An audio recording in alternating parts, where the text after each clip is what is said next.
Hello and welcome back to the Foundations classroom.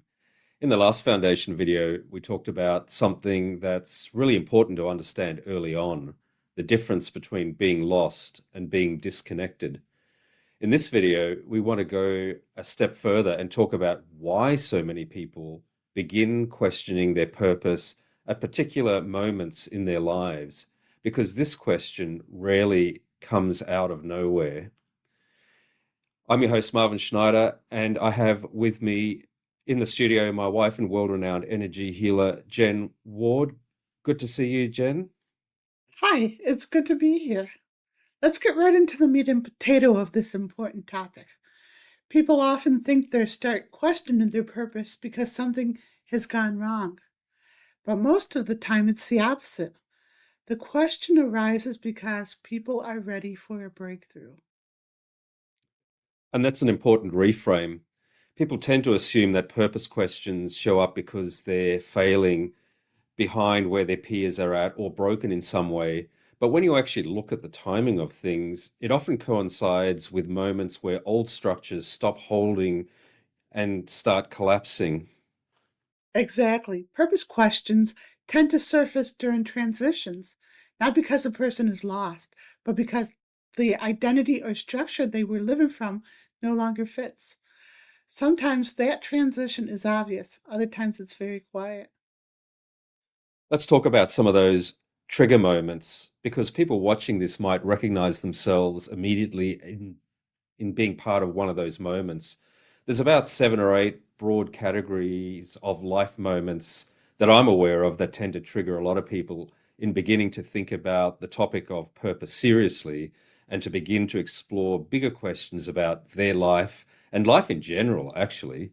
So let's go through these one at a time. Jen, as we go through these, I'll ask you to provide some general comments about the energetic imprints attached to these moments as well. So let's call the first category major life transitions and identity shifts. They include things like sudden career change, redundancy, or forced exit from a role, retirement or nearing retirement, graduation followed by confusion or flatness, becoming a parent, especially with a first child, children leaving the home, which is the empty nest syndrome, divorce, separation, or relationship breakdown, entering a relationship that disrupts old identity, relocation or migration, things like that. And these are the kinds of life moments that tend to really shock people into questioning their identity. What's common about these moments is that they strip away familiar structures and with it, borrowed purpose. Yes, and when that happens, borrowed purpose collapses. If your sense of meaning was anchored to a role, provider, achiever, caretaker, professional, and that role changes or disappears, the deeper question comes forward. Not, what do I do now? But who am I? And without this, and when this happens, it's an outer trigger of devastation of some kind, deviating you from the script you were following. It's then that you have a choice to either wallow in the devastation you are experiencing or let go of the script altogether and see the inner meaning and answers that have always been there for you, but you were too busy following the old script to notice. I like to call the second category the achievement plateau, or another way of describing it is this it? I personally resonate with these trigger moments. This is part of my experience, and I suspect a lot of people that were very career, business, or family oriented on the outside are quietly disconnected on the inside. This category includes things like achieving a long held goal and then feeling underwhelmed, or financial stability without fulfillment, or professional success that feels hollow, or being admired externally but feeling empty inside, or reaching midlife milestones without a sense of meaning, and even losing motivation despite doing everything right. And what's interesting about these trigger moments is not what has failed, but that something deeper wants to access higher consciousness and meaning outside of the platitudes and the facade. Yes, and these moments are very misunderstood. People often think something is wrong with them for not feeling satisfied, But what's actually happening is that achievement has done its job, and now the system is ready for alignment. Achievement can organize life for a while. Alignment organizes it from a deeper place. It's as if there is a part of you with an overview of everything that's going on, using the things we call problems as a catalyst to redirect you back to listening to its promptings for your well being. This prompting may be some kind of guidance you remember from when you were really young, but life disconnected you from it somehow. Hmm. The next category is dealing with loss, grief, and confrontation with mortality. And it includes things like death of a parent, a partner, a child, or a close friend, chronic illness, serious accident, or a health scare, possibly a life terminating health diagnosis, miscarriage or fertility struggles, caring for aged parents, or witnessing suffering that can't be explained away. The interesting thing about this category is that loss collapses illusions and exposes what really matters. Yes, loss strips away distraction. It brings people face to face with questions they've been postponing, not because they were avoiding them, but because life didn't yet demand them. Mortality has a way of clarifying what actually matters, because it reminds you that on some subtle level, you have experienced the continuation of yourself, right? Because you are present in form right now. Mortality reminds you of all that you have experienced as an eternal being. To be here in the present right now, it puts this life into perspective. Hmm. Another common set of triggers can be broadly categorized as emotional exhaustion or burnout. And they include things like long term stress or overfunctioning. Carer burnout is an interesting category. Compassion fatigue, failing, feeling numb rather than sad, loss of joy in things that once mattered, and constant holding it together for others. And what's interesting is that burnout is often misdiagnosed as weakness when it's actually misalignment. Yes, but energetically, it's usually a sign that the system has been running on obligation rather than coherence. The body and nervous system stop cooperating with a life that's no longer aligned. It's as if the conscious self is overcompensating for a deep wrong that it is privy to on some energetic level, and it is trying to make amends. If this is the case, the best way to make amends for a past life wrong is to return stolen energy to the wrong person. I do this often with clients in private healing sessions.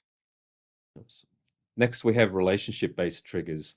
They include things like feeling unseen or misunderstood in a long term relationship, outgrowing friends or communities, realizing you've been living for others' approval, repeating the same relationship patterns despite insight, and feeling lonely even when surrounded by people. Relationships often mirror disconnection faster than anything else. Interesting fact, Jen, when we were running a webinar series to promote our 12-week transformation program a couple of months ago, more than 50% of the questions and core issues that attendees identified with was related to relationship issues. Yes, relationship dissatisfaction does tend to accelerate disconnection. If you're disconnected from yourself, that disconnection eventually shows up relationally through dissatisfaction, resentment, or a sense of loneliness, even when you're not alone. But letting go of relationships that are merely reinforcing old scripts is not a bad thing. Letting go of toxic people is very healing. In some of my client work, I can help you repair the relationships that are fixable and help you become aware of your role in creating relationship issues.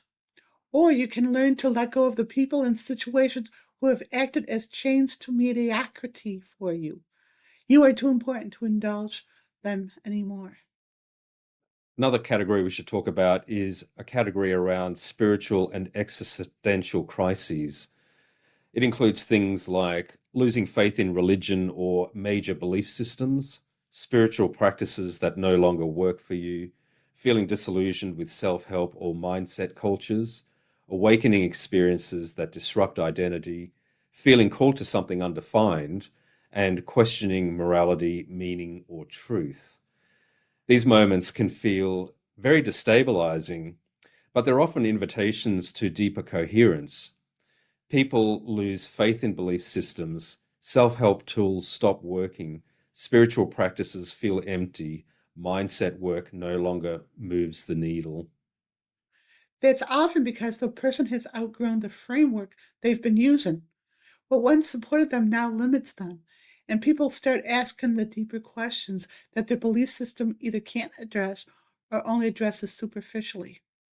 You have to understand that the idea and standards that have become the foundation of our moral high ground were set way back in the Dark Ages when personal understanding was at its infancy. Gosh, we upgrade technology every few months. Shouldn't our personal relationship with the whole of life upgrade too?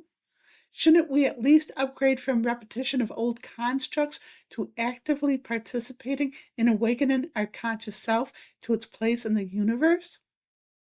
That's really profound. I want to address another category that aren't triggers for questioning purpose as such, but they're conditions that hold people away from purpose.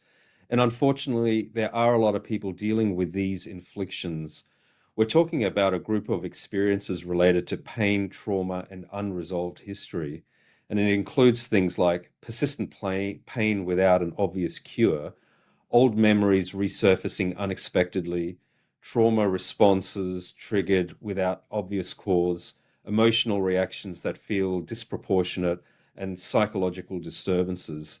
And Jen, the sad thing is that people in this category often find it extremely difficult to get on the purpose or empowerment path because they're actually really in survival mode.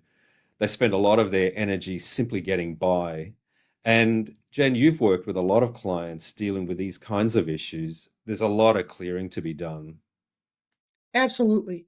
People who carry unresolved trauma, whether from this lifetime or others, are not living from clarity, they're living from survival. Survival mode isn't a mindset problem, it's a nervous system and energetic state. When the nervous system has learned that the world is unsafe, unpredictable, or overwhelming, it does exactly what it's designed to do: it protects. This protection can look like hypervigilance, shutdown, disassociation, control, people pleasing, chronic exhaustion, or feeling cut off from joy, direction, or purpose altogether. From an energetic perspective, though, unresolved trauma leaves imprints, stored charge that hasn't completed or released. Some of these imprints originate in this lifetime, others do not. Past life engrams, inherited patterns, and long standing energetic memory can all contribute to a person feeling like they're constantly bracing, even when nothing obvious is happening. When this is present, it's very common for purpose to feel inaccessible, not because it's absent, but because survival overrides access. So, clearing the root cause imprints associated with these kinds of inflictions is an absolute priority. Jen, you have a lot of success working with clients doing the deep energy healing work related to these kinds of issues.